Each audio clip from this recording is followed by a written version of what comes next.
अस्सलाम वालेकुम everyone, hopefully सब लोग ठीक ठाक होंगे। आज जो मैंने वीडियो बनाई है वो है कि हमारे घर पे कुछ गेस्ट आ रहे हैं। उसकी प्रेपरेशन हो रही थी, तो मैंने सोचा कि साथ साथ वीडियो बना दूं। और इसमें मैंने अपने किचन को शो किया है फ़र्स्ट टाइम, और अपनी कुकिंग स्किल्स को शो किया है फ़र्स्ट टाइम।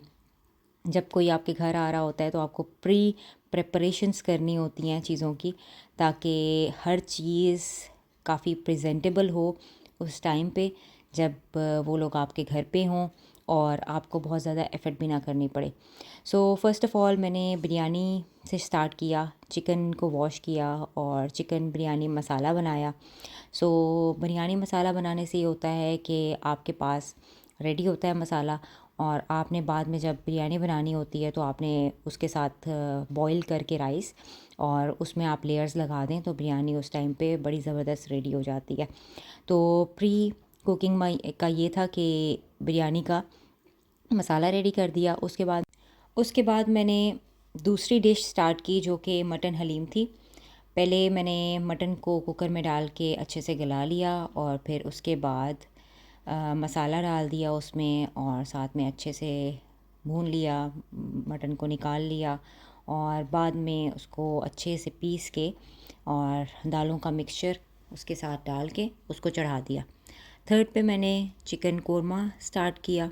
चिकन कोरमा पहले मैंने ऑयल में जो अनियन है उनको ब्राउन किया। जब अनियन ब्राउन हो गए उसको निकाल लिया, उनको क्रश किया, और साथ ही जो चिकन कोरमा था वो बनाना शुरू कर दिया। साथ साथ मैं बर्तन भी धो रही थी और किचन भी वाइंड अप कर रही थी, ताकि हर चीज़ बहुत फैली हुई थी। हर चीज़ जो है वो मतलब साथ साथ मैनेज होती रहे तो काम काफ़ी आसान हो जाता है। फोर्थ पे मैंने बीफ कोफ्ता स्टार्ट किए। कोफ्ते बहुत ज़बरदस्त यमी बने। अच्छा, कुछ लोग पूछते हैं कि कोफ्तों को फ्राई करना चाहिए कि नहीं। मैंने कभी भी कोफ्तों को फ्राई नहीं किया। मैं कोफ्तों का मिक्सचर बनाती हूँ अपने जो चॉपर ब्लेंडर में, जिसको आप नेडर कह सकते हैं, उसमें मैं बनाती हूँ। और उसके बाद मैं जब उसको बना रही होती हूँ तो उसमें थोड़ा सा दही ऐड कर देती हूँ, उससे उसकी टेंडेंसी बहुत अच्छी हो जाती है और कोफ्ते जो हैं बहुत अच्छे बनते हैं। 5 पे मैंने चिकन जिंजर कढ़ाई बनाई, जो कि बहुत ज़बरदस्त, उसकी खुशबू और जायका बहुत ज़बरदस्त था।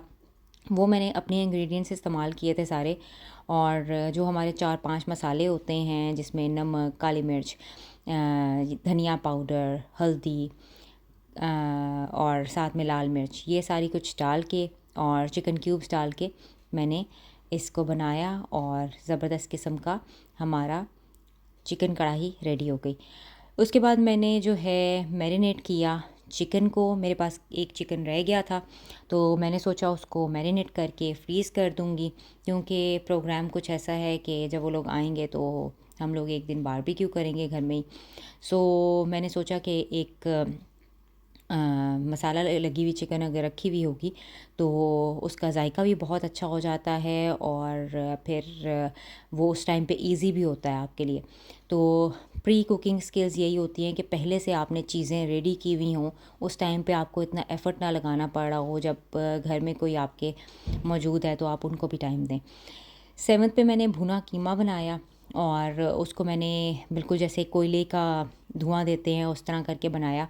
और उसमें मैंने पहले सोचा था कि मैं आलू डाल दूँगी, कीमा आलू बनाऊँगी, बट फिर मैंने सोचा नहीं, मतलब एक प्रॉपर भुना कीमा बनाते हैं, जो कि ज़बरदस्त किस्म की डिश बनी, बहुत मज़ा आया। साथ साथ ये मैं चॉपर में अपनी चीज़ें कटिंग कर रही थी, क्योंकि इस चॉपर से आपकी ज़िंदगी बहुत आसान हो जाती है।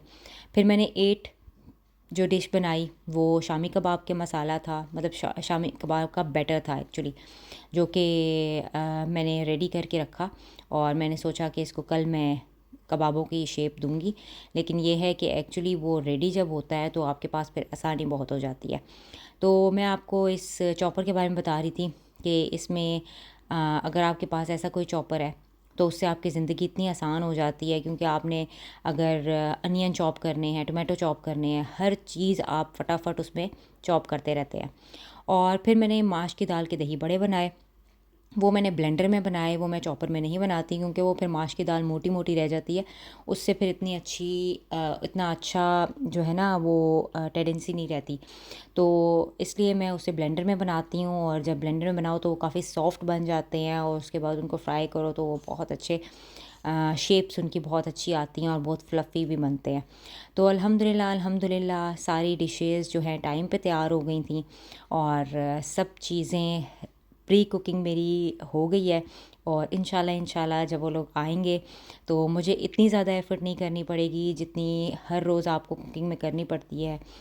एटलीस्ट काफ़ी सारी चीज़ें आपकी तैयार होती हैं, और जो गेस्ट आते हैं उनको आप प्रॉपर टाइम दे सकते हैं, उनके साथ टाइम स्पेंड कर सकते हैं। सो अपना बहुत ख्याल रखें, take care and have a nice day. अल्लाह हाफ़िज़।